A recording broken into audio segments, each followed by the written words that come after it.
மதிமுகம் நேயர்களுக்கு வணக்கம். இன்றைய சிறப்பு நேர்காணலில் நம்மளோட அதிமுக ஒருங்கிணைப்பு குழுவை சேர்ந்த புகழேந்தி அவர்கள் இருக்காங்க. அவங்க கிட்ட பேசலாம். இந்த நேரத்தில் உதவாம 41 பேர் செத்து போனப்போ உதவாம எப்போது பழனிசாமி செல்ல பிள்ளையா இருக்காருங்க. யாருக்கு? சிஎம்முக்கு. ஒரு எறும்பாட தலைவரா போட்டிருந்தா கூட அந்த 55 சீட்டு வந்துடும் கண்ண முடியுது. அதுக்கு பழனிசாமி தேவையில்லை. அதிமுக கிட்டத்தட்ட காலி அப்படின்ற மாதிரி சொல்றீங்களா? இல்ல, கிட்டத்தட்ட காலி. நீங்க பாவம் ரொம்ப லேட்டா சொல்லிட்டு இருக்கீங்க. எப்பயோ காலி ஆயிடுச்சு. கட்சிக்காரனையே காசு கொடுத்து கொடியை பிடிக்க வச்சு அங்க கொடி பறக்குதுன்னா என்னங்க அர்த்தம்? நான் காப்பாற்றப்பட வேண்டும், அதுக்காக யார் காலையும் பிடிக்க தயார். இவனை உட்கார வைக்க சொல்லுவேன். பழனிசாமி கை காலெல்லாம் கட்டி போடு அப்படின்னு அந்த பக்கம் உட்கார வச்சு, இந்த பக்கம் விஜய் உட்கார வச்சு அனௌன்ஸ் பண்ண வேண்டிய இடத்துல இருக்கிறது பிஜேபிங்க. அவருக்கும் திமுகவுக்கும் தான் பெரிய போட்டி இருக்கும். I have no any objection. Edappadi Palaniswami பிக்சர்ல இருக்க மாட்டார். பிஜேபி பிடியில மாட்டிட்டு இருக்கார் பழனிசாமி, அதனால அவர் வெளியில வரமாட்டார். பிஜேபி பிடியில இல்லையா? மானங்கட்ட பசங்க ஏதாவது வாயை கலராதீங்க.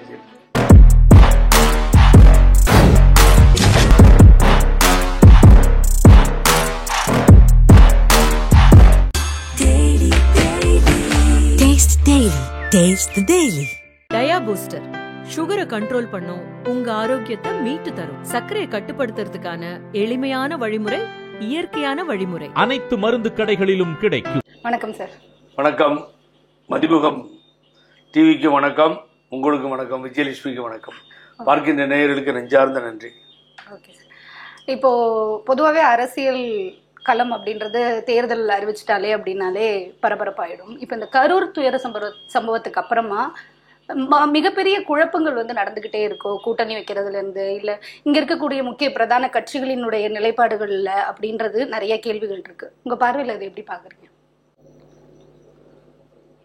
இந்த கேமரா, எல்லா தொலைக்காட்சியும் கேமராக்களும் எனக்கு தெரிஞ்சு கிட்டத்தட்ட ஆஃப்டர் டிமைஸ் ஆஃப் அம்மா இறந்த பின்னாடி, அம்மா இருக்கும் பொழுதும் இல்லை, ஏடிங்க சுற்றி தான் வரும். இந்த தொலைக்காட்சிகள் பார்வை வேற எங்கேயும் போகிறதே இல்லை. அது ஏதோ நல்லதோ கெட்டதோ தகராறோ ஏதோ ஒன்றோ ஏடிஎம்கேல என்ன பிரச்சனைன்றதை பேசுகிறதே இந்த தொலைக்காட்சிகள் இயல்பாக கொண்டிருக்க ஒரு வாடிக்கை. இதனால் பாதகங்கள் ஏற்பட்டிருக்கு. சரிவுக்கு கூட அது காரணமாக போயிருக்கு. ஒரு கட்சி டெய்லி சிதைக்கப்படுது அப்படின்னா அது காரணமாக இருந்திருக்கு. இன்னைக்கு எப்போ பாரு காலையில் எழுச்சிங்கன்னா மத்தியானம் நைட்டு எல்லா ஊடகங்களும் எல்லா அரசியல்வாதிகளும் பேசக்கூடிய தலைப்பு கரூராக இருக்கு. நீங்கள் அங்கே தான் வந்தீங்க கரூருக்கு. ஸோ ஒருவரை முன்னிலைப்படுத்தி பேசுவதை எப்பொழுது ரொம்ப முன்னுரிமை கொடுத்து எடுக்கிறாங்களோ, ஸோ அவர் முக்கியமான இடத்துல இருக்காரு தான் அர்த்தம்.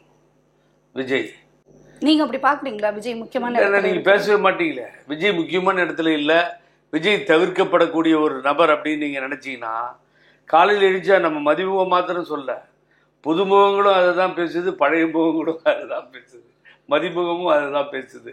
ஆகவே அத்தனை சேனல்களும் அதை தான் உற்று நோக்குகிறது. So he's in the talk of the town now, no doubt about it.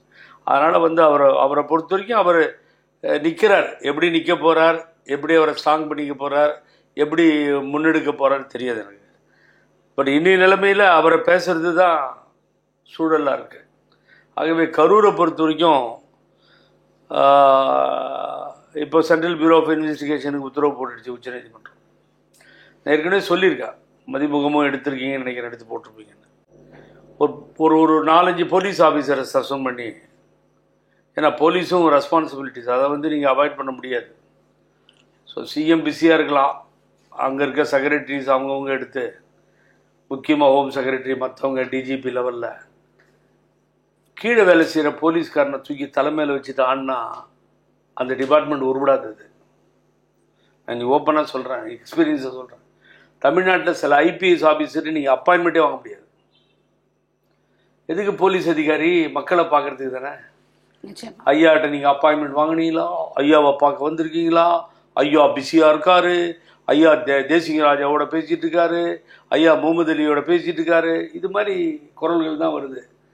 போனால் ஏதாவது ஒரு ஆஃபீஸர் உட்காந்து ஒரு 3 மணிக்கு மேலே இது வந்து நாங்கள் பப்ளிக்கை பார்க்குறோன்னு சொல்லி உருப்படியாக ஒரு 90% ஐபிஎஸ் ஆஃபீஸர் இல்லைங்க, அவன் என்னை கோச்சிட்டாலும் பரவாயில்ல, நான் தூக்கிலேயே போட்டுருவாங்க. ஒரு தடவை திருமாவண்ணனோட தகராறு இதெல்லாம் பார்த்தோம் நம்ம. அதே மாதிரி நான் கண்கூடாக பார்க்குறேன், கண்கூடனா தெரிஞ்சுக்கிறேன். என்னவோ ஐபிஎஸ் ஆஃபீஸரை பார்க்குறது முதலமைச்சரை பார்க்குற மாதிரி இருக்குது. அவரையே பார்த்துடலாம் இவங்கள பார்க்குறது. ஸோ அங்கே இருக்க ஆஃபீஸர்ஸ் வந்து நடவடிக்கையில் ஈடுபட்டு ஒரு 4-5 பேரை சஸ்பெண்ட் பண்ணி ஒரு 10 பேருக்கு மெமோ கொடுத்து இதை ஆரம்பிச்சிருந்தாங்கன்னா சிபிஐ என்கொயரிக்கு உச்சநீதிமன்றம் உத்தரவு போட்டிருக்காங்க. That is a base. Suppose அவங்க கள்ளக்குறிச்சி மாதிரி தூக்கி சிபிஐ கொடுத்துருக்கலாமே, பொள்ளாச்சி மாதிரி தூக்கி சிபிஐ, பொள்ளாச்சி நிகழ்வு மாதிரி தூக்கி சிபிஐ கொடுத்துருக்கலாமே. அந்த ஜெயராஜ் அண்டு இதில் தூத்துக்குடியில் அப்பாவும் பிள்ளையும் ஃபினிக்ஸ் அவங்க அந்த விஷயத்து மாதிரி தூக்கி சிபிஐ கொடுத்துருக்கலாமே. ஆகவே முதலமைச்சர் அவரோட இடத்துல இருந்து பார்க்கணும். நைட்டெல்லாம் ஓடி போய் உதவி பண்ணுறாரு. 10 லட்சம் ரூபாயை உடனே தூக்கி அனௌன்ஸ் பண்ணுறாரு. 1 லட்சம் ரூபா அடிப்பட்டவங்களுக்கு கொடுக்குறாரு. இல்லை கொடுத்தே முடிச்சிட்டாங்க அவங்க பாட்டில். அதே மாதிரி ராகுல் காந்திக்கு நம்ம காங்கிரஸ் தலைவரை வரவேற்கணும். அவர் கிட்டத்தட்ட ஒரு 2 கோடி ரூபாய் கொடுத்துட்டாரு. அப்புறம் நம்ம பாரத பிரதமர் அவர் ஒரு 2 lakhs எதுவும் தலை கொடுத்தாரு. தொடர்ந்து திரும்ப அங்கே போனாங்க, அவர் ஹெல்ப் பண்ணிட்டு வந்திருக்காரு. அப்புறம் கமலஹாசன், பத்மஸ்ரீ கமலஹாசன் போய் ஹெல்ப் பண்ணார். மனிதனே மிக்க மாபெரும் தலைவன், மக்களால் போற்றக்கூடிய தலைவன், இந்த நாட்டினுடைய எழுச்சி மிகு நாயகன், தமிழர் தந்தை, புரட்சி தமிழன், புரட்டு தமிழன் இப்படின்னு ஒரே ஒரு தலைவர் மாத்திரம் அம்மா வழியில் மனித நேயம் என்னன்னு கேள்வி கேட்டு அவர் மாத்திரம் அதிமுகன்ற, ஏன்னா ரொம்ப கஷ்டமான கட்சி பாருங்கள். ஏடிஎம்கேல பணம் இல்லை, ஆஃபீஸில் பேங்க் பேலன்ஸ் இல்லைங்க, எல்லா பழைய மந்திரியும் சோத்துக்கு பிச்சை எடுக்கிறானுங்க, எவனுக்கிட்டையும் காசு கிடையாது. ஆகவே எவ்வளவு கேவலமான ஒரு சூழ்நிலைனா, அம்மா வந்து உங்களுக்கு ஞாபகம் இல்லையா, ஒரு ஃப்ளட் இதில் 1 கோடி ரூபா எல்லா எம்பி ஃபண்ட்லேருந்து எல்லாத்தையும் கலெக்ட் பண்ணி சம்பளத்தை கொடுக்க சொன்னாங்க. இப்போ கூட போய் வேலுமணி கேரளா லேண்ட் ஸ்கேப்பிங் அதில் போயிட்டு பணம் கொடுத்துட்டு வந்தார் 1 கோடி ரூபாயை. மறுபடியும் ஓபிஎஸ் அண்ணனும் எடப்பாடியும் ஒன்றா இருக்கப்போ சேர்ந்து கொண்டு போய் 1 கோடி ரூபாயை சுனாமி கொடுத்தாங்க. இப்படிலாம் கொடுத்த கட்சி எவ்வளோ கேவலப்படுது மக்கள் முன்னாடி நினச்சி பாருங்கள். இந்த நேரத்தில் உதவாமல் 41 பேர் செத்து போனப்போ உதவாமல் எப்போ உதவுறது? அப்போ இந்த பணம் எதுக்காக இவங்க இவ்வளோ பணத்தை வச்சுக்கிட்டு இத்தனை வழக்குகள், அசம்பிளியில் சத்தம் போட்டால், சட்டமன்றத்தில் கெலட்டா பண்ணால் உடனே வேலுமணிக்கு ஒரு ரைடு போகுது, அது அப்புறம் பிசுத்து போகுது. 4வது தடவை தப்பிக்கிறார் என்னது நண்பர் வேலுமணி. டிவிஎஸ்சிட்டிருந்து தப்பிக்கிறது இது 4வது தடவை. மறுபடியும் ஆரம்பிக்கிறாங்க, கேஸை ரிஜிஸ்டர் பண்ணுறாங்க. 4.5 வருஷம் போச்சு. எலெக்ஷன் அதோ தெரிகிறது, அதோ அந்த பறவை போலன்னு மாதிரி அதோ தேர்தல் தெரிகிறது. இது வரைக்கும் எந்த நடவடிக்கையும் எடுக்கப்படும். இப்போ நீங்க என்ன நினைக்கிறீங்க? அதிமுக இருக்கக்கூடிய முன்னாள் அமைச்சர்கள் மேல, இல்ல அதிமுக சார்ந்தவர்கள் மேல ஜெயிலில் நானா சொன்னேன்? இல்லை, புகழேந்தி சொன்னா வந்து ஏடிஎம்கே காரனை பாரு, ஏடிஎம்கே காரனா இருந்து இப்படிலாம் பண்ணிட்டு. நான் சொல்லிங்க, ஒரு கமிஷன் அமைக்கிறேன்னு சொன்னது நாட்டுடைய முதலமைச்சர். நாங்கள் போற்றுகின்ற மு க ஸ்டாலின், உங்களுக்கு மாத்திரம் எங்களுக்கு மாத்திரம் எல்லாருக்கும் முதல்வர்னு சொன்னவர். நான் வந்து ஆட்சிக்கு வந்ததும் கமிஷன் போடுறேன்னு சொன்னாரா இல்லையா? ஊழல் கமிஷன். ஒரு ஏடிஎம்கே தொண்டனா எங்கள் அம்மா ஏன் இறந்து போனாங்கன்னு எனக்கு தெரியணும், ஒரு உண்மை தெரிஞ்சாங்கன்ற மாதிரி அவர் தான் சொல்கிறேன்னாரு எங்களுக்கெல்லாம். அதனால சொல்ல மாட்டேன்றாரு. பழனிசாமி செல்ல பிள்ளையா இருக்காருங்க. யாருக்கு? சிஎம்முக்கு. ஏன் இப்படி சொல்றீங்க? அதான் பழனிசாமி சுதந்திரமா இருக்காரு நாட்டில். அரசியல் களத்தில் இவ்வளவு நாள் இருந்திருக்கீங்க, இவ்வளவு வருஷங்கள் பார்த்திருக்கீங்க. பிரதான கட்சிகளா தமிழ்நாட்டை பொறுத்த வரைக்கும் அறியப்பட்ட கட்சி அப்படின்னா அது திமுக, அதிமுக தான். அதுல மாற்று கருத்துன்னு யாராலையுமே வைக்க முடியாது. இப்போ இன்னைக்கு வந்து புது கட்சி ஒண்ணு பிரபலமா பேசப்படுது, இன்னும் அங்கீகரிக்க கூட இல்லை தேர்தல் ஆணையத்தால. ஒரு 6% ஓட்டு வாங்கினாதான் அங்கீகாரமே கிடைக்கும். இப்படி இருக்க பட்சத்துல தேர்தல் ஆணையத்திலிருந்து ஒரு அங்கீகரிக்கப்படாத கட்சி வந்ததுக்கு அப்புறமா இப்போ நம்ம வந்து அதிமுக வந்து எதிர்கட்சியிலேயே இருக்க முடியாது, எடப்பாடி எதிர்கட்சி தலைவராகவே இருக்க முடியாதுன்னு சொல்றதை எப்படி எடுத்துக்கிறது? என்னன்னா, அங்கீகரிக்கப்பட்டது, ரெகனைஸ்ட், ரிஜிஸ்டர்டு, பார்ட்டி டிஃபரன்ஸ். ஒரு கட்சியை நீங்க ரிஜிஸ்டர் பண்ணி தான் ஆரம்பிக்க முடியும். எப்ப ரெகனைஸ் ஆகும்? தேர்தல் மட்டும்தான். நீங்க சொன்ன 6% ஓட்டை வாங்கணும், சில இடத்துல ஜெயிக்கணும். அப்பதான் கொஸ்டின் ஆஃப் ரெகனைசேஷன். அதை வந்து கோர்ட்டில் வந்து இந்த பார்ட்டி ரெகனைஸ் ஆகலைன்னா அது யாருக்கும் தெரியாதா? நான் தெரியாமல் கேட்குறேன். அந்த தேர்தல் கமிஷன்லேருந்து ஒரு பதிலை சொல்லிட்டாங்க. ரெகனைஸ் இருக்கும், ரிஜிஸ்ட்ரேஷன் ஆகி அது எலெக்ஷனில் நின்று அதுக்கு என்ன கெப்பாசிட்டின்னு காமிச்ச பின்னாடி தான் அது கட்சியாக மாறும். So that is not the issue no. அப்படி தானே தலைவர் கட்சி ஆரம்பித்தார், திண்டுக்கல்ல ஜெயிக்கிறார், 73ல் 72 ஆரம்பித்தார், 77 ஆட்சிக்கு வர்றார். அவர் கட்சி ஆரம்பிச்சதுக்கும் விஜய் இப்போ தாவேக்கா அது ஒரு எப்படி கம்பேர் பண்ண முடியும்? சரித்திரம் வாய்ந்த சத்துணவு தந்த சரித்திர நாயகனை ஒப்பிட்டு பேசவில்லை, அப்படி சொல்லலை. உதாரணத்துக்கு சொல்கிறேன், அடிக்கடி சொல்லுவேன், என்டிஆர் 7 மாதத்தில் ஆட்சி பிடிச்சாரு. தலைவர் தான் அந்த கட்சிக்கு பேரே வச்சார். ரொம்ப பேருக்கு தெரியாது அது. அவர் வேற பேர் கொண்டு வந்தார், அதை மாற்றி கொடுத்தது தலைவர். தெலுங்கு நாடு அப்படி இப்படின்னு வந்தார். அப்படி வேண்டாம், இந்த தேசம் அது சேர்த்து வரட்டும் அப்படின்னு சொல்லி அந்த பேரை கொடுத்தாரு. அவர் வணங்கி அதை ஏற்றுட்டு அப்புறம் தான் போய் அவர் கட்சியை ஸ்டார்ட் பண்ணுறாரு. தலைவரை பார்த்த பின்னாடி காலையில் டிஃபனை கொடுத்து அனுப்புகிறாரு. ஆகவே அது வந்து உங்களுக்கு வந்து அதை சும்மா ஏதாவது ஒரு பழியை போட்டு ஏதாவது கலெக்டாக பண்ணி, எதை சொல்கிறேனே, இந்த கேமரா சுற்றிக்கிட்டே இருக்குன்னா அது விஜயை நோக்கி தான் சுற்றிக்கிட்டே இருக்கு. அது பாதகமாக சாதகமானு காலம்தான் பதில் சொல்லும், மக்கள் தான் முடிவு சொல்லும். நான் சொல்லுவதுதான் உண்மை. இப்போது நீங்கள் அதை மறுக்கவே முடியாது. நீங்களும் அங்கேயே தான் சுற்றிக்கிட்டு இருக்கீங்க இவ்வளோ நேரமா. இல்லை, அதுதான் ஒரு சினிமா பிரபலம், ஒரு மிகப்பெரிய பொசிஷன்ல சினிமாவில் இருந்திருக்காரு. திடீர்னு அரசியலுக்கு வரும்போது எல்லாரோட பார்வைகளும் திரும்புறதுன்றது சகஜமான ஒரு விஷயம் தான். இப்போ நீங்கள் சொல்றதுல இருந்து ஒரு விஷயம் கேட்கணும் அப்படின்னா, ஒட்டுமொத்த கேமரா பார்வையும் வந்து விஜய் மேலே போயிடுச்சு அப்படின்னா, இப்போ இங்கே இருக்கக்கூடிய ஆளும் கட்சி எதிர்கட்சிகளிலே எங்கேயோ ஒரு இடத்துல பிரச்சனை இருக்குல்ல. இப்போ அந்த பிரச்சனையில முக்கியமாக பார்க்க வேண்டியது எதிர்கட்சி இவ்வளோ உடஞ்சிருக்கிறது தானே முக்கியமான காரணமா இருக்கு. அதிமுக இவ்வளோ உடஞ்சிருக்கு அப்படின்றது தானே பெரிய. அதனாலதான் சொல்றேன், பழனிசாமிய அதனாலதான் ஒத்துக்கிறது இல்லை. பழனிசாமி தான் காரணம், வேற யாரும் காரணம் இல்லை. குறிப்பிட்ட நீங்க தொடர்ச்சியா வந்து பழனிசாமியே சொல்லிக்கிட்டு இருக்கீங்க. அவர் சொல்றதுக்கான காரணம் என்னன்னு ஒண்ணு இருக்குல்ல.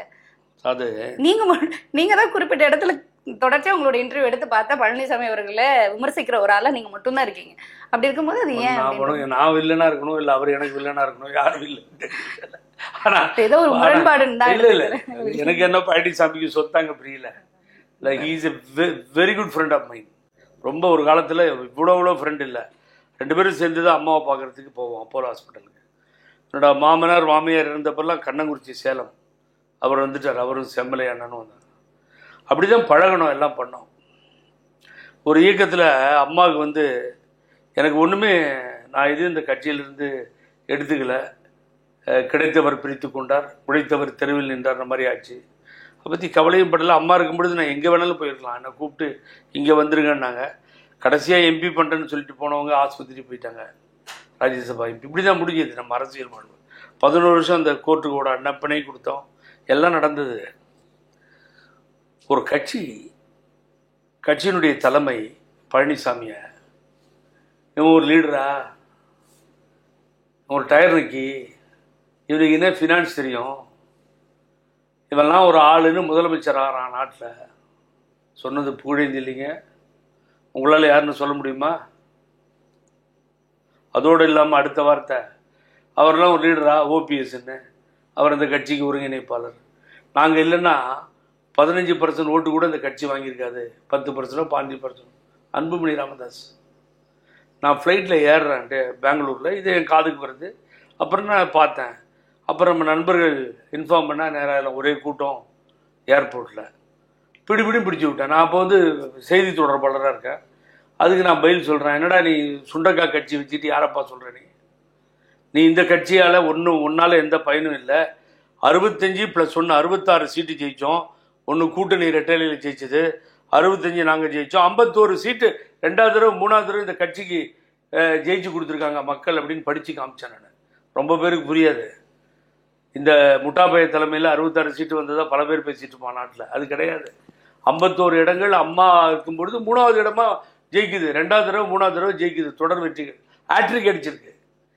எவனும் இந்த சாதனையை பண்ண வேண்டிய அவசியம் இல்லை. ஒரு எறும்பாட தலைவராக போட்டிருந்தா கூட அந்த 55 சீட்டு வந்துடும் கண்ணை மூடிக்கிட்டு. அதுக்கு பழனிசாமி தேவையில்லை, பழனிசாமி தேவையே இல்லை. So this is original. இதை தான் நான் சொன்னேன். உன்னை வந்து டயர் நக்கின்னு ஒரு ஆள் சொல்லும்போது அதை வேடிக்கை பார்க்கலாமா? நமக்கு சூடு சொன்ன இருக்குல்ல, அதுக்காக கட்சி விட்டு எடுக்கிறாங்க. யார் எடுக்கிறது? நீ திருப்பூர் மணிமாறன் எனக்கு கார்டு கொடுத்தாரு, கொள்கையுறப்பு செயலாளர், இது தலைமை கழக பேச்சாளர்னு. சின்ன பையன் அந்த காலத்திலேருந்து சுற்றி நான் கடலூர் பையங்களுக்கு, நான் Kallakurichi native, Cuddalore head quarter, district head quarter, அந்த காடை சுவாகத்தில் இதில் வச்சு கொடுத்தாரு அவர். அப்புறம் தலைவரோட சத்யா ஸ்டுடியோவில் நடந்த கூட்டத்தெல்லாம் கலந்துக்கிட்டு இருக்கோம். நாவலர் பல தடவை கிளாஸ் எடுத்திருக்காரு. அப்புறமா அம்மா வந்தாங்க. அம்மா வந்த பின்னாடி நான் கர்நாடகா செட்டில் ஆகிட்டேன். அவங்களே அதையெல்லாம் தெரிஞ்சுக்கிட்டு காவேரி இஷ்யூவில் பின்னாடி கொஞ்சம் அங்கே ஹெல்ப்பாக இருந்தேன். அதெல்லாம் பார்த்து கூப்பிட்டு இந்த போஸ்டிங்லாம் அவங்களே வாலண்டரியாக கொடுத்தாங்க. எவனாவது ரெக்கமெண்ட் பண்ணாங்கன்னு சொல்லுங்கள், எனக்கு கிடையவே கிடையாது. அதனால் அம்மாகிட்டே நேராக பார்த்து வாங்கி இப்படி தான் மேலே வந்தோம். அப்புறம் வழக்குக்காக 11 வருஷம் நம்முடைய லைஃபே போச்சுங்க. 11 வருஷம் காலையில் அடிச்சு 1 லாயரா 2 லாயரா, ராம்ஜெத் மலானியிலேருந்து கேடி துளசியிலேருந்து நாகேஸ்வர் ராவ்லேருந்து, நாகேஸ்வர் ராவோட நான் 1.5 மாதம் ராத்திரி பகலாக ஒர்க் பண்ணியிருக்கேன் அம்மா கேஸுக்கு. அங்கேருந்து பி குமார், எவ்வளோ பேருன்றீங்க நீங்கள், ராஜீவ் தவான், இங்கே வந்து செந்தில், தம்பா, இப்படி லாயர்ஸ் அப்படியே ஏகப்பட்ட பேர். என்னால் எல்லாத்தையும் சொல்ல முடியல.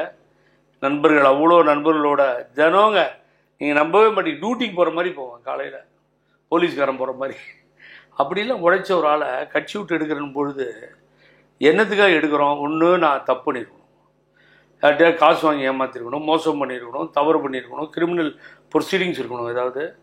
ஒன்றுமே இல்லை. அது உன் மேலே இவ்வளோ துணிச்சலை என் மேலே நீ கை வைக்கிறேன்னா, அப்பழுக்கற்ற ஒரு ஆளை மகனை நீயா நானா பார்த்துக்கலாவா அப்படின்னு அன்னைக்கு சேலஞ்ச் பண்ணி இறங்கினேன்.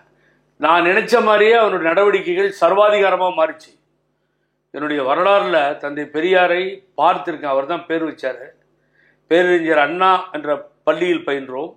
புரட்சி தலைவர் எம்ஜிஆர் இடத்தில் நாங்கள் தொண்டர்களாக இருந்தோம், அம்மாவிடத்தில் சிப்பாய்களாக இருந்தோம். அரசியல் எதிரியாக கலைஞரை கொண்ட நேரத்தில் கூட பார்த்திருக்கிறோம். ஆனால் இவ்வளவு மோசமான ஒரு நபரை நான் பார்த்தேன். எப்படின்னு கேட்டிங்கன்னா, அவர் அந்த பதவிக்கு வர வரைக்கும், சர்ச்சில் பதவிக்கு வர வரைக்கும் சர்ச்சில் மாதிரி நல்ல மனுஷனே கிடையாது சொல்லுவாங்க. அது மாதிரி அந்த பதவிக்கு வர வரைக்கும் பழனிசாமி ஒரு ரொம்ப பயந்தவர். பேச சொன்னாலும் பேச மாட்டார். யாரையாவது திட்டி ஏதாவது பேசி சொல்லுங்க அப்படின்னா செய்ய மாட்டார். அவ்வளவு அமைதியாக இருந்த ஆளுங்க. பட் காட்டுத்தனமாக கத்துறாரு, அசம்பிளியில் வெளியில் கத்துறாரு, அதை பண்ணுறாரு இதை பண்ணுறாரு, தாந்தோண்டித்தனமானா. இந்த தைரியம் வந்தது பணம். இந்த பணம் வருவதற்கு காரணம் முதலமைச்சர் பதவி. அந்த பதவியை பிச்சை போட்டு சரியில்லாத முடிவை எடுத்தது சின்னம்மா சசிகலா. இதுதாங்க வரலாறு. அப்புறம் ஏன் அந்த ஆளோட நான் ஒத்து போனோம்? இப்போது சப்போஸ் 10 தேர்தலில் தோத்தாச்சு, 2 தடவை நாடாளுமன்றம் காலி, 1 தடவை தேனியில் ஜெயித்தோம், சட்டமன்றம் ஆட்சி இழந்தோம், நகராட்சி, பேரூராட்சி, மாநகராட்சி 0 ஆச்சு. ஆண்டிப்பட்டியில் புருக்லின் ஹாஸ்பிட்டலில் படுத்திருந்த தலைவர் ஜெயிக்கிறப்போ ஈஸியாக ஜெயிச்சுட்டு போனார். அப்படின்னா ஜாதியா தேவரா அவர்? இல்லை அவர் எங்கே நாயுடா போடி நாய்க்கனூரில்? ஜாதிகள்லாம் அவர் முன் வைக்கவே இல்லை. தலைவரை தெய்வமாக நினச்சாங்க. அந்த இதில் 2 பேர் தாங்க பெரிய மாபெரும் சரித்திரத்தில் தேர்தலில் வெற்றி. பசும்பொன் தேவரையா நாடாளுமன்றத்தில் நிற்கிறார், சட்டமன்றத்தில் நிற்கிறார், ஜெயிக்கிறார், தோல்வியே இல்லை. தலைவர் 10 வருஷமாக தோல்வி இல்லை தலைவருக்கு, எம்ஜிஆர் அவர்களுக்கு. அங்கே போய் ஜெயிக்கிறார். அம்மாவும் போய் ஜெயிக்கிறாங்க ஆண்டிப்பட்டி ஸ்ரீரங்கத்தில் நான் இன்சார்ஜ், இங்கே வந்து ஆர்கே நகர், அங்கே போய் காங்கேயம். சும்மா எப்படி விளையாடி இருக்காங்க பாருங்கள். ஒரு தொகுதி அம்மா வச்சுக்கிறதே இல்லை. எங்கே வேணாலும் ஜெயிப்பேன்டா நானுன்னாங்க. பார்ப்பன பெண்மணியின் பேர் சர்டிஃபிகேட்டில். நான் இப்போ பிஷப் கார்டனில் பெங்களூரில் படித்தேன். என்னைக்காவது தன்னை ஜாதியை முன்னிறுத்தியிருக்கிற தலைவர்களாக பார்த்தோமா? கிடையாது.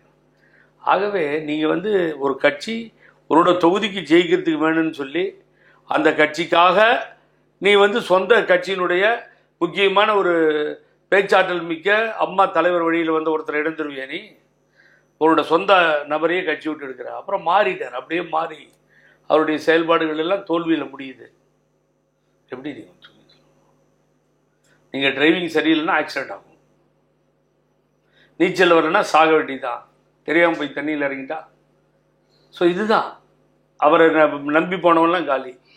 அதிமுக கிட்டத்தட்ட காலி அப்படின்ற மாதிரி சொல்றீங்களா? இல்ல, கிட்டத்தட்ட காலி நீங்க பாவம் ரொம்ப லேட்டா சொல்லிட்டு இருக்கீங்க. எப்பயோ காலி ஆயிடுச்சு. ஓகே, இப்போ இந்த கூட்டணி எப்பயோ காலியான கட்சியை எப்படிடா காப்பாத்துதுன்னு ரோட்ல அலையிறோம் நாங்கெல்லாம். ஓகே, புரியுது. இப்போ இந்த கூட்டணின்றது ரொம்ப முக்கியமான விஷயமா பார்க்கப்படுது. இப்போ இதுல வந்து எடப்பாடி அவர்கள் தொடர்ச்சியா வந்து விஜய்க்கு ஆதரவு தெரிவிக்கிறாரு அப்படின்றது பேசுறாங்க. அதிமுக தொண்டர்களும் கிட்டத்தட்ட வந்து தாவேக தொண்டர்களோட இணைஞ்சிட்டாங்க, அவங்களோட ஒத்து போறாங்க அப்படின்றாங்க. ஆனா எந்த மேடைகள்லயுமே விஜய் வந்து அதிமுக ஒரு பொருட்டாவே பேசினது இல்லை. கொள்கை எதிரியா பாஜகவை கை நீட்டுவாரு, அரசியல் எதிரியா திமுகவை கை காட்டுவாரு. ஆனா அதிமுக பத்தி பெருசா எங்கேயுமே பேசினது இல்லை அப்படின்றத நம்ம பார்க்க முடியுது. அப்படி இருக்க பட்சத்துல இந்த கூட்டணி பேச்சுகள் இதெல்லாம் எப்படி பார்க்கணும்? விஜய் வந்து எங்கேயாவது பழனிசாமின்னு பேர் சொல்லியிருக்காரா? தெரியல, உங்கள்கிட்ட கேட்குறேன். இல்லை விஜயலட்சுமி மூலியமா தெரிஞ்சுக்கணும், மதிமுகத்திலே தெரிஞ்சுக்கிட்டோம். தப்பி தவறி நேற்று பிறந்த குழந்தை தவழ்ந்து நடந்து அப்படி மேல இப்பதான் நடக்க ஆரம்பிச்சிருக்கு. எங்கேயாவது பழனிசாமின்னு பேரை சொல்லியிருக்கா? முதல்வர் பேரை சொன்னாரு, மோடியை கத்தினாரு. பழனிசாமி ஒரு ஆளா எடுத்துக்கிறாரு. அவரு புஷி ஆனந்த விட்டு கூட்டணி இல்லைன்னு அறிவிச்சிட்டாரு. அது அவரே சொல்லியிருந்தா கூட நல்லா இருந்திருக்கும், இந்த ஆளுக்கு ஒரு மரியாதை இருந்திருக்கும். அதையும் சொல்லலை. அப்போ கட்சிக்காரனையே காசு கொடுத்து கொடியை பிடிக்க வச்சு அங்கே கொடி பறக்குதுன்னா என்னங்க அர்த்தம்? அது அவருடைய கட்சி கொடி பறக்குதுன்னா இங்கே கொண்டு வந்து ஓன் கூட்டத்தில் அந்த கொடியை காமிச்சிட்டு பிஜேபி கூட அலைன்ஸ் வச்சுக்கிற அவங்க ஒத்துக்கிறாங்களா? அவங்க ஏற்றுக்கிறாங்களா? அவங்கள்ட்ட பேசுனீங்களா? அவர் பிரதம மந்திரி தானே எய்ம் பண்ணுறாரு, கொள்கை சரியில்லை மோடின்னு கத்துறாரு, கலாட்டா பண்ணுறாரு. அப்போ இந்த பிஜேபிக்காரன் எப்படி வாய் மூடிட்டு வேடிக்கை பார்க்குறானுங்க? என்ன நடக்குதுங்க? நீங்கள் ஆரம்பத்தில் நீங்கள் பேசும்போது நான் கூர்மையாக கவனித்தேன், ஒரு குழப்பமே இங்கே தான் உண்டாகுது. மிகப்பெரிய குழப்பம். முன்னாடி தேர்தல்கள்ல இல்லாத அளவுக்கான குழப்பம் இப்ப ஏற்பட்டிருக்கு. அதுவும் இந்த தாவேக வருகைக்கு அப்புறமா அரசியல் புரசெல்லாம் அங்க எங்க பேசிட்டு இருந்தது போய் இப்ப நேரடியாகவே வந்து அதிமுக பாஜக இதுக்கு பின்னாடி தாவேக இருந்ததுன்னு சொல்றது போய் நான் காப்பாற்றப்பட வேண்டும், அதுக்காக யார் காலையும் பிடிக்க தயார். இப்ப நான் காப்பாற்றப்பட வேண்டும், அவ்வளவுதான். என்கிட்ட 20% வாக்கு கன்ஃபெஷியல் ஸ்டேட்மெண்ட் கொடுத்துட்டேன். என்கிட்ட 20% தான் இருக்குன்னு. ஒரு கட்சி இன்னைக்கு ஜெயிக்கணும்னா 35% வேணும். 15% யாரு காலை பிடிச்சா கிடைக்கும். என் கூட எப்பயும் கஜேந்திரன் ஒருத்தர் வருவார், அவர் மாவட்ட செயலாளர். அவர்கிட்ட வாக்கு இருக்குன்னா அவர் காலை பிடிக்கலாமா? வழக்கு போட்டிருக்காரு சூரியமூர்த்தின்னு ஒருத்தர், அவர் எப்பயும் எடப்பாடி எடுத்து வழக்கு போடுறவர். அவர்கிட்ட வாக்கு இருந்தால் அவர் காலை பிடிக்கலாமா? ஆகவே வாக்குகள் யார்கிட்ட இருக்கோ அவங்க காலை தேடி போகிற ஒரு மோசமான நிலைக்கு தள்ளப்பட்டார்ன்னு தானே கம்பீரமாக இல்லைங்க சொல்லணும். அதிமுக நான் தான் தலைமை, கம்பீரமாக இருக்குது, வர தேர்தலில் மக்கள் என்னை தேர்ந்தெடுப்பார்கள், தோல்வியெல்லாம் அம்மா தோத்தெல்லாம் பேசுகிறானுங்க. இப்போது சில கூலிகளை வச்சுருக்காங்க, அவங்களாம் உட்காந்து டிவியில் பேசுகிறாங்க அந்த கூலிகள். அப்போ சொல்லணும்ல, அந்த கூலிகள் பேசுகிற மாதிரியே நாங்கள் ஆட்சிக்கு வந்துடுவோம், எங்கள் தலைமை தான். எங்கள் தலைமையை விஜய் ஏற்றுட்டு வர சொல்லுங்கள். ஆனா அவர் அதுதானே சொல்றாரு. என்ன சொல்றாரு? என் தலைமையில தானே இருக்குன்றது தானே சொல்றாரு. என் தலைமையிலான கூட்டணி தானே நடக்கும் அப்படின்னு சொல்றாரு. ட்ரிபிள் பியில் ஒரு பார்ட்டி இருக்கு தெரியுமா உங்களுக்கு?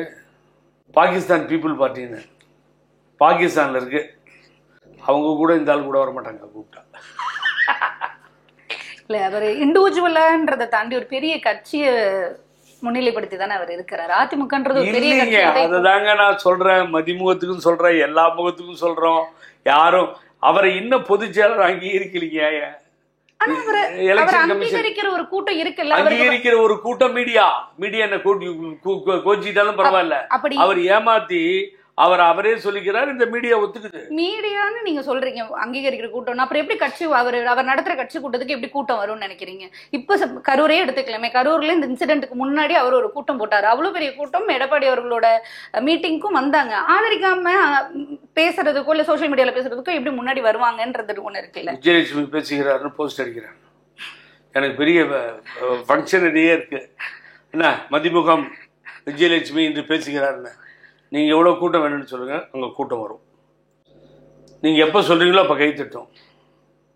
அது எல்லா கட்சிகளுக்கும் அந்த விமர்சனம் இருக்கு. பணங்க தாயை தவிர தந்தையை தவிர காசு இருந்தால் எதையும் வாங்கிடலாம் அப்படின்னு சொன்னான்ல, அதுதானே. விஜய் வந்தா 41 பேர் இறந்து போயிட்டாங்க. அப்போன்னு நம்ம தங்கை தாய் அப்படின்னு இழந்தோம் எல்லாத்தையும்.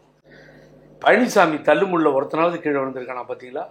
காசு இருந்தால் கூட்டம் இருக்கும் உன்னோடு, தாளங்கள் தலையை ஆட்டும் தலைகள் எல்லாம் தாளங்கள் போடும் பின்னோடுன்னு பாட்டு வரும். அது மாதிரி காசு இந்த ஆட்டு விற்கிது. அதனால் வந்தால் வேடிக்கை பார்த்தா அந்தால பார்த்தாச்சு போகலாம் வாயா அப்படின்னு. பக்கத்தில் ஒரு நண்பர் சொல்கிறாராம், பழனிசாமி பார்த்த உடனே, டே இங்கே வந்ததே தப்புடா, இவனுக்கு காசு கொடுத்தான்னு வந்தான், இவன் பெரிய துரோகிடா இவன் அப்படின்ட்டு போகிறான். ஆக மக்கள் மனதில் என்ன இருக்கோ அதை தானே நீங்கள் பிரதிபலிக்கும். அங்கே அடித்து மோதிட்டு பார்க்குறான்னா ஆர்வ கோளாறு. Two difference no. Dravida Munnetra ஒரு டிசிப்ளினாக ஒரு மீட்டிங் நடத்துது, நீங்கள் ஒன்றும் பண்ண முடியாது. ஸோ ஒவ்வொரு தலைவர்களுக்கும் ஒவ்வொரு மாதிரிங்க. இப்போ திரும்ப போகிறார், பயங்கர க்ரௌடில் போகிறாரு, அவரோட ஸ்பீச்சு அது அவர் பாருங்கள், நீங்கள் வந்து அதுதான் அனுபவம்னு சொல்கிறது. ஸ்டேஜ்லேயே கட்சிக்காரனை அடிப்பார், அடித்து பார்த்துக்கணும், தள்ளி கண்ட்ரோலே பண்ண முடியல அவரால், பாவம். நான் அடிக்கடி பெங்களூர் வரும் பொழுது பார்ப்பேன், அந்த இயற்கை வைத்தியத்துக்கு வருவார். ரொம்ப டென்ஷன் ஆகுறீங்க, எவ்வளோ நேரம் தூங்குறீங்கம்மா, தூக்கம் இல்லாமல் அலையிறாரு பாவம். அது ஒரு தலைவர் பண்பாடு. அண்ணன் வைகோ நீங்கள் வந்து அவரோட ஒரு சிறந்த பேச்சாளரை நீ பார்க்க முடியாது. அண்ணன் மருத்துவமனையில் தான் அங்கே போய் பார்த்துட்டு வந்தேன். ஸோ அவங்க ஒரு கட்சியை கட்டுக்கோப்பாக நடத்துகிறாங்க, திரும்ப நடத்துகிறாரு, மற்றவங்க நடத்துகிறாங்க. அப்படின்னா தேமுதிகவில் கேப்டனுக்கு பண்ணியிருக்காங்க. இப்படி இருக்கும். அது அனுபவபூர்வமாக ஒன்று நடத்துனீங்கன்னா எப்பயுமே இது மாதிரிலாம் நடக்காது. அனுபவம் வாய்ந்த தலைவர்கள் விஜயோடு இல்லைங்கிறது தான் அவரோட மைனஸ் பாயிண்ட். ஓகே, இப்போ நீங்கள் இடையில பேசும்போது சொன்னீங்க 15% இருக்கிற, இப்போ எனக்கு வந்து 20% தான் இருக்குது, 15% எங்கே கிடைக்குதோ அந்த இடத்த போய் காலை பிடிக்கிறாங்க அப்படின்ற மாதிரிலாம் பேசுனீங்க.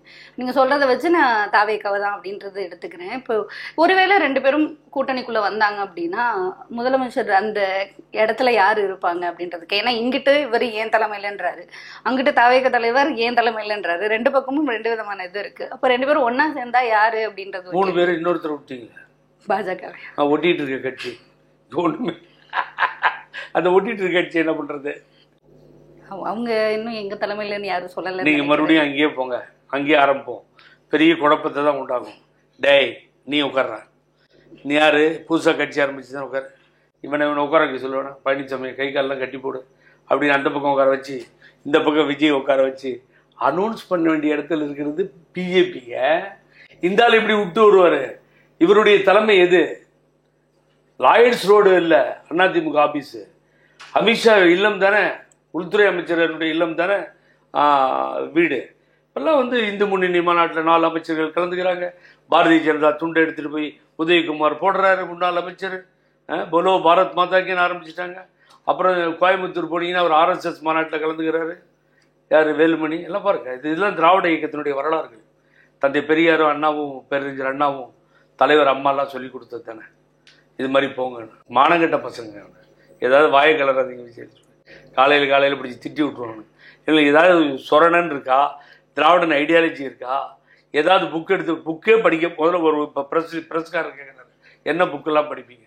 இவர் உடனே பல்லழகர், ஏகப்பட்ட புக்கு நான் படிச்சிருக்கேங்க, எங்கே காட்டுங்க. இந்தியாவில் 2 பேர் தான் அதிகமாக புக்கு படிச்சது. அந்த முட்டாளுக்கு அதே தெரியாது. ஒன்று வந்து சர்தார் வல்லபாய் பட்டேல், இன்னொன்று யார் தெரியுங்களா? மேடம் ஜெயலலிதா, புரட்சி தலைவி அம்மா. எல்எஸ்டேட் வீக்லியில் எழுதலாம். கிடைச்ச நேரத்தில் வீணடிக்காமல் அதிகமாக புத்தகங்களை படித்தது அம்மா. இவர் நான் நிறைய புக்கு படிச்சிருக்கேன்னாரு. எனக்கே ஒரே குஷி, ஆச்சரியம், புக்கெல்லாம் படிச்சிருக்காரு. அந்த நிருபரும் சொல்லுங்க பேரன்னா, ஒரு பேரும் வரமாட்டேங்குது. ஒரு திருக்குறள்னு சொல்லலாம், சின்ன குழந்தை பேத்தி பேரனை கேட்டால் கூட சொல்லியிருக்கோம். அதுக்கு பின்னாடி உள்ளே போகிறாரு, நான் என் லைப்ரரி காட்டுறேன் வாங்க அப்படின்னு. லைப்ரரி உள்ளே போனாலும் அந்த நிருபர் விடுற மாதிரி இல்லை, ஏதாவது ஒரு பேரை சொல்லுன்றாங்க. கடைசி வரைக்கும் சொல்லவே இல்லைங்க. நாங்கள் இவங்கெல்லாம் எங்க டிகிரி வாங்கினாங்க, எங்க படிச்சாங்க, ஒன்றும் புரிய மாட்டேங்குது. படிச்சுக்கிட்டே இருக்கும்போது ஒரு ஷீட்டு கீழே விழுந்துருச்சு. பகவத்சிங் அது வரலாறு படிக்கும்போது விழுந்துட்டு அடுத்த ஷீட்டு எடுத்து கொடுக்கும்போது தவறி கைக்கு வச்சு, ஆனால் அம்பேத்கர் தூக்கிலிடப்பட்டார் என்றார். நார்த்தில் சொன்ன கொன்னுடுவான். நார்த்தில் போய் வடக்கே போய் பேசினா, இதை எனக்கு அண்ணன் திருமாவளவன் இப்படி வேடிக்கை பார்த்துட்டு இருக்காங்கன்னு தெரியல. நீங்க வெளியிலே வர முடியாது பேசிட்டு. இவ்வளவு பேசுற பிஜேபி நீங்க பேச சொல்லுங்க. அம்பேத்கரை பத்தி பாக்குறேன் நான். இந்துத்துவ ஒழிகன்னாரு, அவர் ஒத்துக்க முடியாதுன்னு. இந்த இந்துவா பிறந்தது தப்புன்னு சொன்னாரு. அந்த இழிவுகள்லாம் பார்த்துட்டு, அந்த தாழ்த்தப்பட்ட சமுதாயம் பட்ட இன்னல்கள்லாம் பார்த்துட்டு அம்பேத்கரை தந்தை பெரியாருன்னு சொன்னாங்க. பிஜேபியே பயப்படுறான் அம்பேத்கரையும் பெரியாரையும் பேசுறதுக்கு. அநியாயம் இல்லை இதெல்லாம். சொல்லுங்க பாப்போம். நீங்க வந்து அதனால ஏன் திட்டுறீங்கன்னு வர கேட்குறீங்க. விஜயலட்சுமி திட்டாம என்ன கட்சி போச்சுங்க. எவ்வளவு பெரிய இயக்கம் தெரியுங்களா இது? வரலாற்று சிறப்பு மிக்க இயக்கம். 10 வருஷங்க. இதை வந்து விஜய் வந்து அண்ணாவையும் பேரறிஞர் அண்ணாவையும் புரட்சி தலைவர் எம்ஜிஆரையும் முன்னிறுத்தி வண்டியில வச்சு பிரச்சாரம் பண்றாருங்க. இவனுக்கு கொண்டு போய் வத்திப்பட்டி சைஸில் சிவகாசி பட்டாசு சின்ன சைஸில் கொண்டு போய் இந்த பக்கமும் அந்த பக்கமும் போட்டு இவன் படத்தை பெருசாக போட்டு அதில் வேற பல்லு, ஐயோ அந்த பல்லு எடுக்கிற பல்ல நீங்கள் தான் பார்க்கணும். ஒரு சிரிப்பு வேற. இந்த பக்கம் எங்கே இருக்கார் எம்ஜிஆர் தேடணும், இந்த பக்கம் அம்மா தேடணும். சில இடத்துல 2 பேரும் இருக்க மாட்டாங்க. இன்னும் சில லீடர்ஸ்லாம் இப்போ இருக்காங்கல்ல, புதுசாக ஏடிஎம்கேக்கு வந்திருக்காங்கல்ல, அவர்கிட்ட ஒருத்தர் பேர் சொல்ல விரும்பல, நல்லா இருக்காது. அவர் நான் அப்படியே கெஸ் பண்ணேன். பார்டரில் இருக்கார் அவர், கர்நாடகா பார்டரில். 1 மணி நேரம் என் டைமை வேஸ்ட் பண்ணி ஜஸ்டிஸ் பார்ட்டி, நல உரிமை சங்கம் அங்கெல்லாம் ஆரம்பித்து அதுக்கு முன்னாடி தந்தை பெரியார் வந்தது போனதெல்லாம் சொல்லி இதெல்லாம் தெரிஞ்சு வச்சுக்கோ அப்படின்னு எல்லாம் சொல்லி முடித்தேன். அவர் அழகாக தெலுங்கில் ஒரே ஒரு வார்த்தையை சொல்லிட்டு போயிட்டார். ஏவி எனக்கு அர்த்தம் காலேதானா என்ன, எனக்கு ஒன்றும் புரியலண்ணா நீங்கள் சொன்னதெல்லாம். நாங்கள் அம்மா தெலுசுனா அம்மாவை தெரியும் அவ்வளோதான், என்னை விட்டுருங்கன்ட்டு போகிறோம். அவங்ககிட்ட போய் நீங்கள் என்ன பேசுவீங்க? ஸோ வரலாறு தெரியாத முட்டாள்கள் அணிவகுக்கின்ற இடமாக மாறிவிட்டது. ஆகவே இதை காப்பாற்றி வெளியே கொண்டு வரணுங்க. அதுக்கு தான் போராடிட்டு இருக்கோம். என்ன பண்ணுறதுன்னு தெரியல. ஆகவே அவர் இந்த தலைவர்கள் படத்தை போட்டுக்கிறாரு, அவர் 67 பேசுகிறாரு, அவர் 77 பேசுகிறாரு, அவர் ஏடிஎம்கே கதி இப்படி ஆகி போச்சுன்னு மேடையில் பேசுகிறாரு. அவர் படத்தை போட்டிருக்காருன்ற ஒரு விஷயத்த நீங்க சொல்றீங்க. இதுக்கு ஏதாவது ஒரு தினமான கொள்கை இருக்குன்னு நீங்க நினைக்கிறீங்களா? தாவேக்காவுக்கு இவருக்கு மாத்திரம் என்ன கொள்கை இருக்கு? பழனிசாமி முதல்ல பழனிசாமிக்கு கொள்கை இல்லைன்னா அதிமுகவுக்குன்னு ஒரு கொள்கை இருக்கு. இவருக்கு என்ன சம்பந்தங்க? நீங்க தான் பாதை மாறி போயிட்டீங்க. பழனிசாமி பாதை மாதிரி போயிட்டாரு. ஆனா அதிமுக கட்சி ஆரம்பிச்சதுக்கான ஒரு கொள்கை நாங்க இருக்கோம். கொள்கை இருக்கு. அதுதான் உங்க இடத்துல இருந்தே சொல்றேன். அதிமுக கட்சி ஆரம்பிச்சது பழனிசாமி அவர்கள் கிடையாது. அதனால அதுக்கு ஒரு கொள்கை இருக்கு. அதுக்கு முன்னாடி வரலாறு இருக்கு.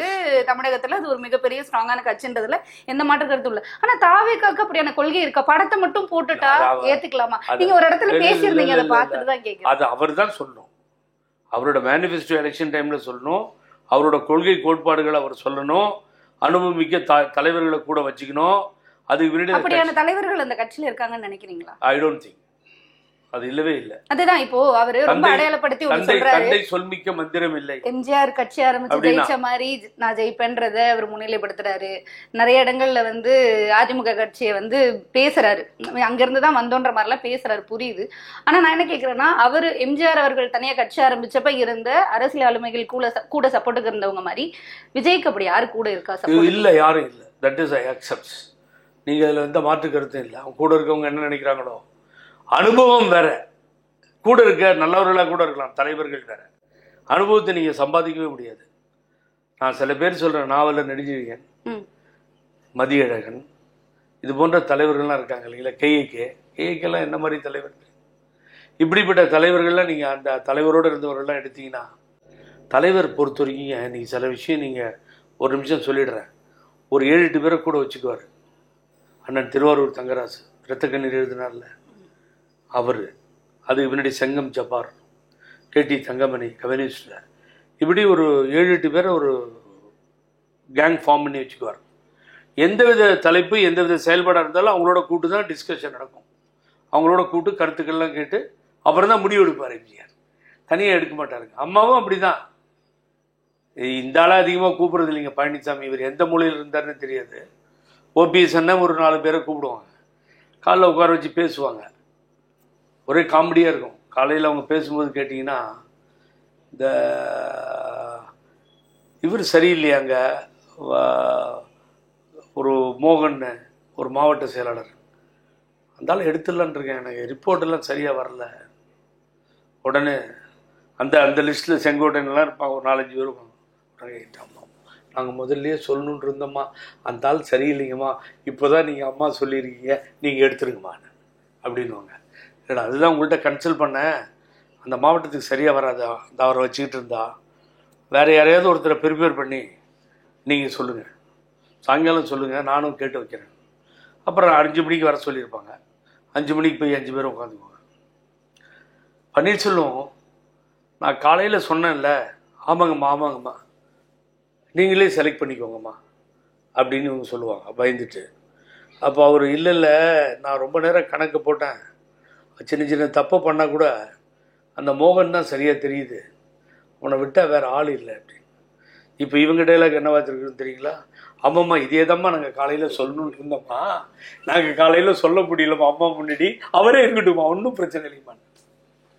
இதுதான் அதிமுகவா இருந்தது, இதுதான் தலைவியா நாங்கள் ஏற்றுக்கொண்ட தலைவி. என்ன கோடு போட்டால் ரோடு போட்டுருவோம். போச்சே, எல்லாம் போச்சே. ஒரு லூசு பயிலோட மாட்டிட்டு ரோட்ல அலைய வேண்டியது. சொல்லுங்க பாப்போம். இல்ல அந்த அளவுக்கான ஆளுமை இல்லை அப்படின்றத நம்ம பார்க்க முடியுது. ஆளுமை இருந்தால் தான் அந்த அளவுக்கு இந்த அளவுக்குன்னு பேச முடியும். ஆளுமையே கிடையாது. That is 0 point. இப்போ இந்த கேஸ் கரூர் வழக்கு இது வந்து இப்போ சிபிஐக்கு மாத்தினதுக்கு அப்புறமா தாவேக்காக்கு வந்து நீதி வெல்லும்னு விஜய் வந்து போடுறாரு. அங்க போகணுங்க அவரு. இது மஸ்ட் கோ. அததான் சொல்ல வந்த. இப்ப என்னன்னா அந்த 41 குடும்பங்களை போய் அவங்களோட மிங்கில் ஆகணும், அவங்களோட பேசணும் அப்படி சொல்லியிருந்தாங்க. இப்ப இங்கே வர சொல்ல போறதா சொல்றாங்க. திரும்ப திரும்ப அவர் மேல அரசியலுக்கு வந்துங்க அவர் என்ன நினைக்கிறாரோ தெரியல. அவர் என்ன எல்டரா எடுத்துக்கணும். அரசியலுக்கு அது ஓவாது, சரியா வராதுங்க. You have to go there, mingle with the people like புரட்சி தலைவர் எம்ஜிஆர். அவங்களோட போய் நீங்கள் வந்து அவங்க வீட்டில் போய் உட்காந்து பேசி அவங்களோட மிங்கிலாம். அது இல்லாமல் நீங்கள் இருக்கிற இடத்துல அரசியல் நடத்தணும்னா அது நடக்காது. அது ரொம்ப கஷ்டங்க. அதெல்லாம் தலைவர் மாதிரி போகணும். அவர் வரலாறு படித்தாவே பெரிய விஷயமா போயிடும். தலைமை பண்பு விஜய்க்கு இருக்குன்னு நம்புறீங்களா நீங்க? நான் யாரோடையும் புரட்சி தலைவர் எம்ஜிஆரையும் அம்மாவையும் அவரோட கம்பேர் பண்ண வேண்டாம், முடியவும் முடியாது. நான் கேட்குறேன். இல்லை, நிச்சயமா நீங்கள் வந்து எதிர்காலத்தில் இன்னைக்கு இருக்க ஸ்டேஜில் அவர் தொடர்ந்தார், நல்ல முயற்சியோடு அந்த இயக்கத்தை நடத்தினார்னா அவருக்கும் திமுகவுக்கும் தான் பெரிய போட்டி இருக்கும். I have no any objection. Edappadi Palaniswami பிக்சர்ல இருக்க மாட்டாருங்க. லைம்லைட்ல வந்து அதிமுக லைம் லைட் இல்லை, எந்த லைட்லையுமே கிடையாது. 0 வாட்ஸ் லைட்ல கூட கிடையாது பழனிசாமி. தாவேக்கால இருக்கக்கூடிய தலைவர் விஜய் சொல்ற மாதிரி போட்டி வந்து திமுகவுக்கும் தாவேக்கா ஒன்றும் சந்தேகம் கிடையாது. போட்டி பிட்வீன் டிஎம்கே அண்ட் தாவேக்கா. எதை வச்சு அப்படி சொல்றாங்க? கூட்டம் கூட்டினதை வச்சா? விஜய் பின்னாடி இவ்வளவு பெரிய கூட்டம் நிக்குதுன்னா, படம் தியேட்டர்ல படம் வருது, ஒரு ஆடியோ லான்ச் வருதுனாலும் இந்த கூட்டம் கூடும் இல்லையா? அந்த கூட்டத்தை எப்படி அரசியல் கூட்டமா இல்ல ஓட்டா எப்படி நம்ம இதை எடுத்துக்கிறது? பேரறிஞர் அண்ணா, புரட்சி தலைவர் எம்ஜிஆர், புரட்சி தலைவர் அம்மா, கலைஞர், அப்புறமா கேப்டன் விஜயகாந்த், இவரெல்லாம் எங்கிருந்து வந்தாங்க? விஜயலட்சுமி சினிமா தான். ஏன் இவரை மாத்திரம் பார்த்தா நீங்க சினிமா? ஆனா அவங்க அரசியல் களத்துல இருந்ததுக்கும் விஜய் அரசியல் களத்துல இருந்ததுக்கும் ஒண்ணு நீங்க வெயிட் பண்ணி பார்ப்போமே என்ன நடக்க போகுதுன்னு. 2 வருஷம் ஆச்சு. இல்ல இந்த கேள்வி 2 வருஷம் ஆச்சு. அவர் எண்ணி கணக்கு விட்டு என்ற அளவுக்கான திராவிட இயக்க வரலாறுல தம்பிவா தலைமை ஏற்கவான்னு பேரறிஞர் அண்ணா அடைத்தது நாவலரை, வந்தது கலைஞர். அவரை கன்வின்ஸ் பண்ணிட்டு புரட்சி தலைவர் எம்ஜிஆர் உதவியோடு அவர் முதலமைச்சரானார் கலைஞர். அதுக்கு முன்னாடி அம்மா வந்து நாவலரை முன்மொழிஞ்சாங்க தலைவராகவும் முதலமைச்சராக. அதுக்கு முன்னாடி அவரே சொல்லிட்டாரு, இவங்களோட என்னால் முடியாதுப்பா, நீங்களே இருந்துட்டு போங்க, வேண்டாம் தயவு செஞ்சு, இவங்கெல்லாம் மேய்க்க முடியாது அப்படின்னு சொல்லி அவர் ரொம்ப போல்டாகவும் போக மாட்டார். அவரோட ஸ்டைலே வேற, அதனால வேணான்ட்டார் நாவலர். இப்படிதாங்க மாறி அரசியல் வந்திருக்கு. அரசியல் களங்கள் கண்டிப்பா மக்கள் எந்த நேரத்திலும் எதுவும் நடக்கும். மக்கள் எப்படி வேணாலும் மாறி முடிவெடுப்பார்கள். அந்த மக்களுடைய முடிவை நீங்கள் தீர்மானிக்க முடியாது. அது எதிர்ப்பாகவும் இருக்கும், ஆதரவாகவும் இருக்கலாம். we cannot say. மக்கள் தீர்ப்பை மக்கள் சந்தி.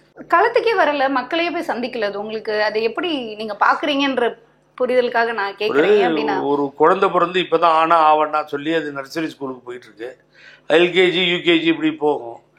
இவ்வளவு நீங்க எப்படி எதிர்பார்க்கறீங்க? இல்ல கரெக்ட். எம்ஜிஆர் அவர்களுக்கு வராத கூட்டமா இன்னைக்கு இவ்வளவு சோஷியல் மீடியா?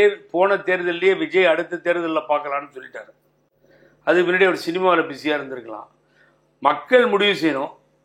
அது எப்படி வேணாலும் இருக்கலாம், எப்படி வேணாலும் வச்சுக்கோங்களேன். மக்கள் முடிவு செய்யறது தானே. பண்ணிருக்காரு, கண்டிப்பா முடிவு பண்ணிடுவாங்கன்னு நினைக்கிறீங்களா? Wait and see. நம்ம we cannot say. மக்களுடைய முடிவுல நீங்க தலையிடவே கூடாது. நான் முதலமைச்சர் எவன் சொன்னானோ அவன் வாழ்ந்ததா சரித்திரமே கிடையாது. ஆனா அவர் சொல்றாரு நான் தான் முதலமைச்சர்னு. அவர் தானே சொல்றாரு, ஆர்வமா சொல்லிக்கிறாரு. அவரை சொல்லல நானு. எந்த மனிதரும் அங்க சொல்றீங்க. மக்கள் வந்து மக்களை சொல்லிக்கணும், மக்கள் சொல்லணும். பிஜேபி பிடியில மாட்டிட்டு இருக்காரு பழனிசாமி, அதனால அவர் வெளியில வரமாட்டாரு. பிஜேபி பிடியில இல்லையா சார்? முதல்ல நல்ல கேள்வியை கடைசியா கேட்டீங்க Vijayalakshmi. It is very important question. BJP பிடியில விஜய் இருக்கிறதா இப்ப பேசிக்கிறாங்கல்ல. இந்த இன்சிடென்ட்டுக்கு பின்னாடி சிபிஐ எல்லாம் போட்டு உத்தரவு எல்லாம் வந்துச்சு. இதுக்கு முதல்ல என்ன பேசிட்டு இருந்தீங்க? ஒரு மாசத்துக்கு முன்னாடி திமுக தான் இவர் ஆபரேட் பண்ணுது, திமுக பின்னாடி இருக்கு, விஜயனுடைய பின்னாடி இருக்கிறது திமுகனுடைய பி டீம் தான் சொல்லிட்டு இருந்தீங்க. இப்ப மாத்தி இப்ப பிஜேபிக்கு போயிருக்கீங்க. அப்புறம் பிஜேபி முடிஞ்சு வேற ஒரு கட்சி வந்து அந்த கட்சி பேரை சொல்ல போறீங்க. அவர் எடுத்த ஸ்டாண்டில் நிற்கிற வரைக்கும் சரியாக இருக்கும். பிஜேபி அரசை எதிர்க்கிறது, அவருக்கு வேறு வழி இல்லை, ஸ்டேட்டில் திமுக ஆரம்பிச்சிட்டாரு. இது ரெண்டுலேயும் அவர் ஸ்டாண்டாக இருக்க வரைக்கும் ஒரு பாலிடிக்ஸ் நல்லா இருக்கும். தப்பி தவறி மாறிகீறி எங்கேயாவது இந்த ரெண்டு கட்சி எதோ சொல்லி இப்படி மாறினாருன்னா பள்ளத்தில் விழுந்துருவார். அவருக்கு தெரியாமலாம் இருக்காது நீங்கள் நினைக்கிற மாதிரி. அதனால் பார்ப்போம், பொறுத்து பார்ப்போம். நிறைய விஷயம் பேசணும் சார், தொடர்ந்து பார்ப்போம். இன்னும் தேர்தல் களம் எவ்வளோ சூடு பிடிக்க போகுது அப்படின்னு உங்களுடைய நேரத்தை ஒதுக்கி எங்களுக்கு இன்டர்வியூ கொடுத்து. அப்புறம் கடைசியாக விஜய் அவர்களுக்கு டிவி மூலியமாக வேண்டுகோள் என்னன்னு கேட்டிங்கன்னா அதையும் சொல்லிடுறேன்.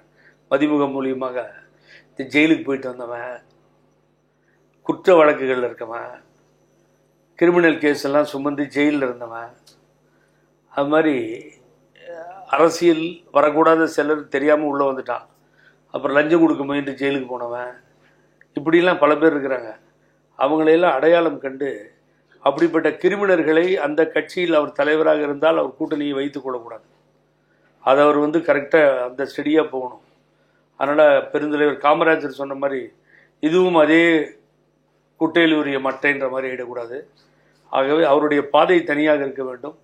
கிரிமினல் வழக்குகளில் இருப்பவர்களை அவர் சேர்க்கக்கூடாது என்பது எனது கருத்து. அவர் அட்வைஸாகவும் எடுத்துக்கலாம், வேண்டுகோளாகவும் எடுத்துக்கலாம். பார்க்கின்ற நேயர்களுக்கு நெஞ்சார்ந்த நன்றி, வணக்கம்.